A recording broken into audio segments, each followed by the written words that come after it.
Nagtatago na ho sa imbornal ng Davao itong si Senator Bato de la Rosa.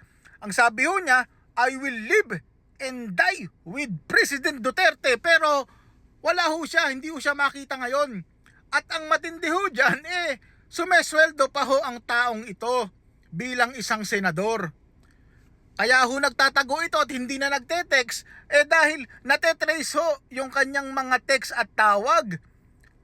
Yung kanyang ICC warrant nandito na ho sa Pilipinas, kaya anytime dadamputin na ho ito. Pero ang tingin ko ho dito, hindi ho ito magpapahuli. Talaga hong magtatago ito. Hindi ho ito papayag na maging tulad ni ex-President Duterte na himas rehas sa oblo. Dahil meron ho itong pamilya Ang sabi nga ho niya sa isang interview niya na ayaw niyang makulong, gusto pa niyang makasama ang kanyang apo.